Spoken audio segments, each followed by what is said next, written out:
Let's begin by looking at contemporary researcher Tudor Parfait. He discovered the following pattern when he began researching first-hand accounts of Europeans in West Africa.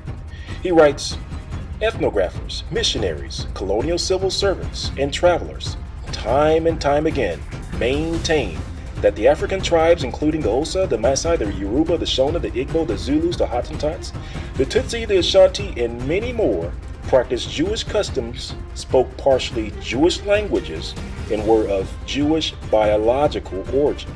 Now, unknowingly, Parfait described all E1B1A tribes. I repeat, he described all E1B1A tribes, which includes the African Americans, the so-called African Americans. So in other words, ethnographers, missionaries, colonial civil servants, and travelers, time and time again, maintained that the forefathers of the African Americans were of Jewish biological origin. Dr. Yehoshua ben Ephraim also identifies correlation between E1B1A and its Judean roots. I strongly recommend checking out his Facebook page on E1B1A. Israel entered into a covenant with Yahweh. However, Israel failed to uphold their side of the agreement. Therefore, Israel was placed under the curse. And part of the curse was that Israel would be scattered to all the nations on the earth, and also that their children would be given to another people. I recommend reading the 28th chapter of Deuteronomy in its entirety. Now that we know Israel was scattered among the nations, let's look at the different ways in which Israel was scattered or dispersed.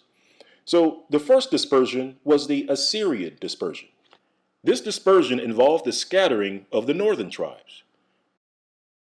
The next dispersion is the African dispersion. Details of this dispersion can be found within the scriptures to the right. The next dispersion is the Roman dispersion. Details of this dispersion were foretold by Christ in the 21st chapter of Luke.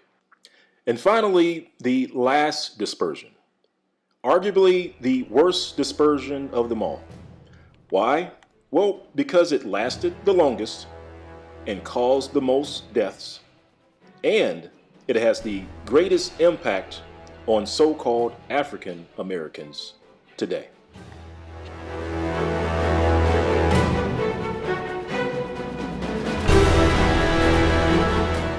The Inquisition dispersion.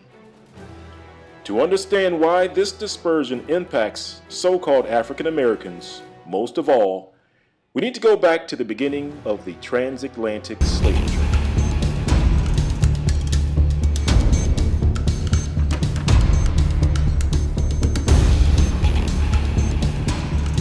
Let's review a reference to show that the Jews were placed on the west coast of Africa in great numbers. So for this, let's go to page 574. And this is one we've shared in a couple of different videos, so you may be familiar with it. For those that are new to the channel, I do want to review it just for their sake.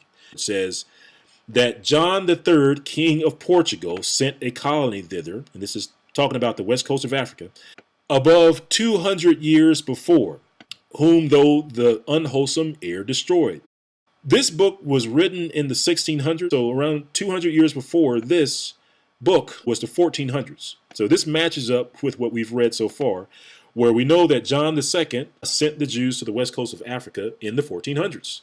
And let's keep reading. It says, yet the place was not left desolate, for he sent new inhabitants who first settled Guinea, next in Angola, and lastly on the island of St. Thomas, that so they might be the better used to the air, that the said king sold all those Jews for slaves. One quick note, this reference is telling us that the Jews that were sent to the west coast of Africa were sold as slaves. And then it goes on to tell us why. It says that refused to embrace the Roman religion and caused their children to be baptized. All right, so again, this book matches up with what we read so far. Children being taken from their parents, sent to the west coast of Africa to be brought up as Christians and slaves. And it says, from whom coming thither in great